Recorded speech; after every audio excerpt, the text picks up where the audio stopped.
ഗുരുജി അതിരാവിലെ തന്നെ പക്ഷിരാജനെ കാണാനായി പുറപ്പെട്ടു. കാരണം എന്താണെന്നറിയോ, കുറച്ച് കഴിയുമ്പോൾ തൻ്റെ കുഞ്ഞുങ്ങൾ ക്ലാസ്സിൽ വരും, അപ്പോഴേക്കും തിരിച്ചെത്താമല്ലോ എന്നോർത്ത് അതിരാവിലെ തന്നെ പക്ഷിരാജനെ കാണാനായി ഗുരുജി പുറപ്പെട്ടു. തേന്മലയുടെ താഴ്വാരത്തിലുള്ള അത്തിമരത്തിലാണ് ഗരുഡൻ്റെ കൊട്ടാരം ഇരിക്കുന്നത്. ഗുരുജി ചെന്നപ്പോൾ കണ്ട കാഴ്ച എന്താണെന്നറിയോ, 6-7 മരം കൊത്തികൾ പുതിയ കൊട്ടാരത്തിൻ്റെ നിർമ്മാണത്തിൽ ഏർപ്പെട്ടുകൊണ്ടിരിക്കുക. ഗുരുജി പറന്ന് ചെന്ന പക്ഷിരാജൻ്റെ മുമ്പിൽ വിനയത്തോടെ കൈകൂപ്പി നിന്നും വലിയ ഒരു ശിക്ഷ പ്രതീക്ഷിച്ചുകൊണ്ടാണ് ഗുരുജി നിൽക്കുന്നത്. കാരണം എന്താണ്, പക്ഷിരാജനോട് പക്ഷിരാജനെ അറിയിക്കാതെയാണ് ഗുരുജി തുടങ്ങിയത്, ക്ലാസ് തുടങ്ങിയത്. അതിന് തന്നെ ശിക്ഷിക്കാനായിരിക്കും ഗുരുജി ഗരുഡൻ വിളിച്ചതെന്നാണ് ഗുരുജി കരുതിയത്. എന്നാൽ ഗുരുജിയെ കണ്ടപ്പോൾ തന്നെ പക്ഷിരാജൻ ആദരവോടുകൂടി സൽക്കരിച്ച് മരത്തിൻ്റെ ഏറ്റവും നല്ല കൊമ്പിൽ ഇരുത്തിക്കൊണ്ട് ഗുരുജിയോടായി പറഞ്ഞു, ഗുരുജി, അങ്ങയുടെ ക്ലാസ്സിനെ കുറിച്ച് കാട് മുഴുവൻ നല്ല അഭിപ്രായമാണ്. മാത്രമല്ല, അക്ഷരങ്ങൾ മാത്രമല്ല, കുട്ടികൾക്ക് ജീവിത പാഠങ്ങളും നിങ്ങൾ ഉപദേശിക്കുന്നുണ്ടെന്നാണ് കാട് മുഴുക്കെ പറയുന്നത്.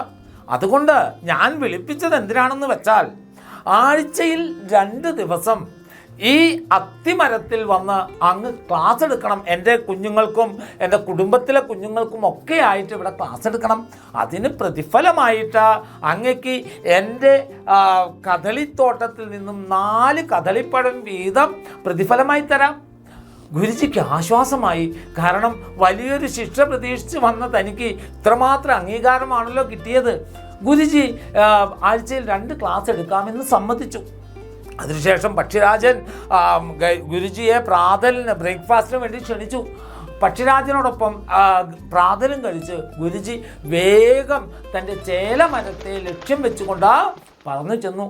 അവിടെ ചെന്നപ്പോൾ കണ്ട കാഴ്ച എന്താണെന്നറിയോ കുട്ടികളെ, പക്ഷിക്കുഞ്ഞുങ്ങളെല്ലാം ആ ചേലൻ മരത്തിന് മുകളിലെല്ലാം ചിതൽപ്പുറ്റുകളൊക്കെ ഉണ്ടായിരുന്നു. അവയെല്ലാം തൂത്തുവാരി വൃത്തിയാക്കി ഗുരുജിയെ കാത്തിരിക്കുക. ഗുരുജി എല്ലാവരെയും അഭിനന്ദിച്ചു. അതിനുശേഷം ഗുരുജി അവരോട് പറഞ്ഞു, മക്കളെ, നമ്മൾ ക്ലാസ് ആരംഭിക്കുകയാണ്. ഇന്ന് നമ്മൾ പഠിക്കുന്ന അക്ഷരം ഏതാണെന്നറിയുമോ? പ, ഖ, ബ, ഭ, മ.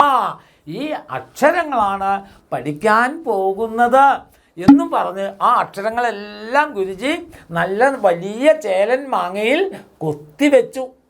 എന്നിട്ട് കുഞ്ഞുങ്ങളോട് ആ അക്ഷരങ്ങൾ ഉച്ചരിക്കാൻ പറഞ്ഞു. കുഞ്ഞുങ്ങളെല്ലാം പ, ഫ, ബ, ഭ, മ എന്നിങ്ങനെ ഉറക്കെ ഉച്ചരിച്ചു. അതിനുശേഷം ഗുരുജി അതിലുള്ള ചില വാക്കുകളും പഠിപ്പിച്ചു. പക്ഷി, ഫലം, ബലൂൺ, ഭാര്യ, മധുരം തുടങ്ങിയ പദങ്ങളൊക്കെ പഠിപ്പിച്ചു. എന്നിട്ട് കുഞ്ഞുങ്ങളോട് ആ വാക്കുകളൊക്കെ ആവർത്തിക്കാൻ പറഞ്ഞു. അങ്ങനെ ആവർത്തിക്കുമ്പോഴാണ് ഇരട്ടവാലൻ കിളിക്കുഞ്ഞിനൊരു സംശയം.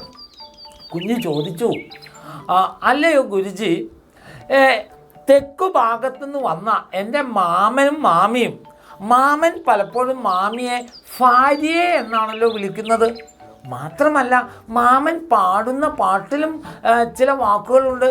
പൂമുഖ വാതിൽക്കൽ സ്നേഹം വിടർത്തുന്ന പൂന്തിങ്കളാകുന്നു ഭാര്യ എന്നാണല്ലോ പറയുന്നത്. ഇത് കേട്ടപ്പോൾ കുഞ്ഞുങ്ങളൊക്കെ പൊട്ടിച്ചിരിച്ചു.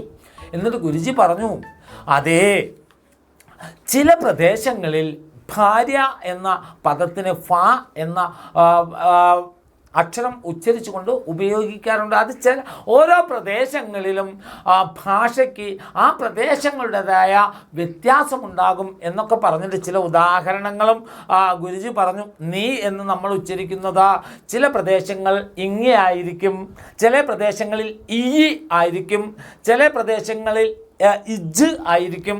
ഇങ്ങനെ ഓരോ വാക്കുകൾക്കും അക്ഷരങ്ങൾക്കുമൊക്കെ ഓരോ പ്രദേശങ്ങൾക്കനുസരിച്ച് മാറ്റമുണ്ടാകും.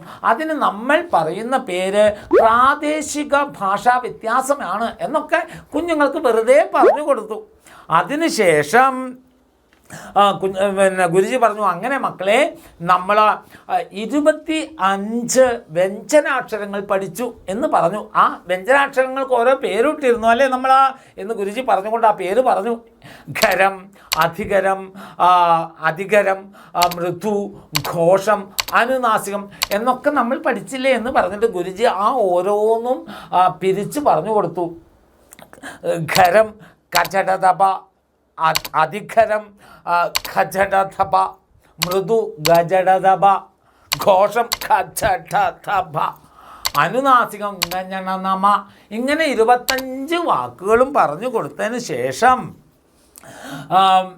പല വിഭജനങ്ങളും പറഞ്ഞതിന് ശേഷം അവയ്ക്കുണ്ടാകുന്ന ഉച്ചാരണ വ്യത്യാസങ്ങളും പറഞ്ഞു. അടുത്ത അക്ഷരം, അതായത് മധ്യാക്ഷരങ്ങൾ എഴുതാനായി ഗുരുജി ചേരൻ മാങ്ങയിലേക്ക് ശ്രദ്ധ തിരിച്ചപ്പോഴാണ് എവിടുന്നോ കൂട്ടത്തോടെയുള്ള ഇങ്ങനെയുള്ള കൂട്ടത്തോടെയുള്ള ഒരു മൂളൽ ഗുരുജി കേൾക്കുന്നത്. ഗുരുജി ശ്രദ്ധിച്ച് നോക്കി എവിടെ നിന്നാണ്. നോക്കുമ്പോൾ എന്താ കഥ? തേൻ കൊതിച്ചിയായ സൂചിമുഖി പക്ഷി ഒരു തേനീച്ചക്കൂട് കൊത്തി ഇളക്കിയിരിക്കുന്നു. ആ തേനീച്ചകളെല്ലാം കലി പൂണ്ട് പറന്നു വരുന്ന ശബ്ദമാണ് കേട്ടത്. ഗുരുജി നോക്കുമ്പോഴോ എന്താ കണ്ടതെന്നറിയോ? ആ തേനീച്ചക്കൂട്ടമെല്ലാം ചേലമരത്തിനെ ലക്ഷ്യം വെച്ചുകൊണ്ട് പാലെടുക്കുന്ന കാഴ്ചയാണ് കണ്ടത്.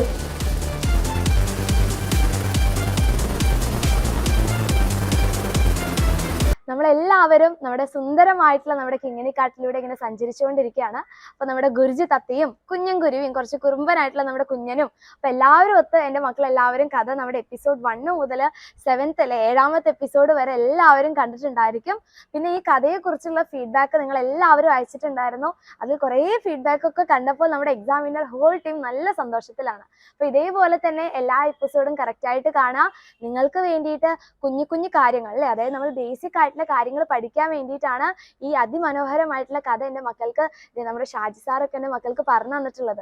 അപ്പോൾ ഒരു കഥയിലൂടെയാണ് നമ്മൾ സ്വരാക്ഷരങ്ങളും വ്യഞ്ജനാക്ഷരങ്ങളൊക്കെ പഠിക്കുന്നത്. അപ്പോൾ ഈ കഥ എൻ്റെ മക്കൾക്ക് നല്ല യൂസ്ഫുൾ ആയിരിക്കും. അപ്പോൾ അത് കറക്റ്റായിട്ട് കാണാം. നിങ്ങൾക്ക് വേണ്ടിയിട്ട് ഇനി കിടിലൻ സർപ്രൈസും കാര്യങ്ങളൊക്കെയാണ് വെയിറ്റ് ചെയ്തിരിക്കുന്നത്. അതെല്ലാം നമ്മുടെ എപ്പിസോഡ് 8ലും 9ത്തിലൊക്കെ ആയിട്ട് എൻ്റെ മക്കൾക്ക് കാണാൻ വേണ്ടി പറ്റും. അപ്പോൾ എല്ലാവരും എന്ത് ചെയ്യണം, കറക്റ്റായിട്ട് കണ്ട് നല്ല രീതിയിൽ തന്നെ പഠിച്ച് നല്ല കുട്ടികളായിട്ടിരിക്കുക. അപ്പൊ മക്കളെ, ഇന്നത്തെ കുട്ടിക്കഥയിൽ നമ്മൾ ഏതൊക്കെ വ്യഞ്ജനാക്ഷരങ്ങളാണ് പഠിച്ചത്? നമുക്കൊന്ന് നോക്കിയാലോ. പ, ഫ, ബ, ഭ, മ.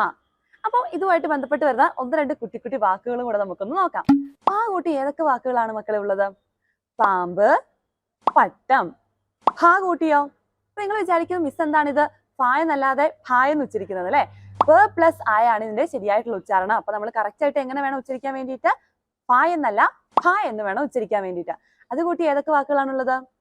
ഫലം, ഫലിതം. അടുത്തത് ബാ കൂട്ടിയോ? ബദാം, ബലൂൺ.